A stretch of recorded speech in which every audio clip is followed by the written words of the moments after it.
Join us in the fight to restore liberty and American exceptionalism. Together, let's make the case that our charters of freedom are worth defending and honoring. Right here is where the great American experiment comes alive. Let's get to work.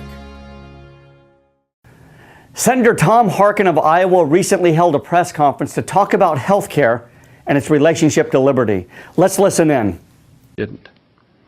What this bill does is we finally take that step.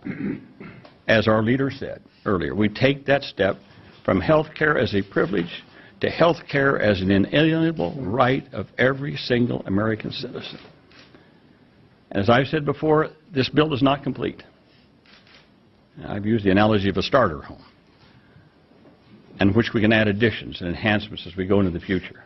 But like every right that we've ever passed for the American people, we revisit it later on to enhance and build on those rights. And we will do that. Senator Harkin got this terribly wrong. His assumption is that it is the government that grants liberty to the people. Of course, nothing could be further from the truth.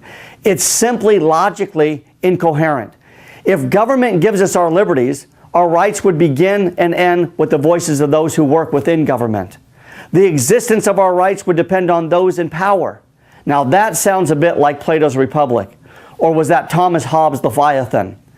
Aside from Senator Harkin's comments, there are some who would conclude that it is our Constitution that grants us our liberties. That conclusion would be a mistake as well. Our Constitution enumerates certain liberties in our Bill of Rights, not because it intends to grant us liberties, but because the government must be put on notice as to what liberties may not be infringed upon and must be protected. If our rights came from the Constitution, our rights would begin and end with the document itself. It is illogical to conclude that our liberties exist by virtue of a piece of paper. Others conclude that our liberties come from the people.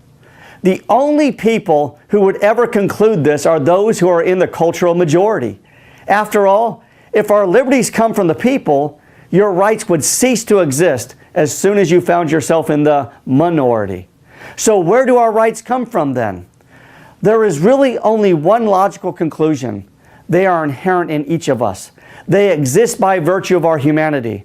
As our Declaration of Independence says, we hold these truths to be self-evident, that all men are created equal, that they are endowed by their Creator with certain unalienable rights. You know, it was Thomas Jefferson who said, "Can the liberties of a nation be thought secure when we have removed their only firm basis, a conviction in the minds of the people that these liberties are the gift of God?" We must ultimately decide what we believe and understand there are heavy, heavy consequences to our conclusions.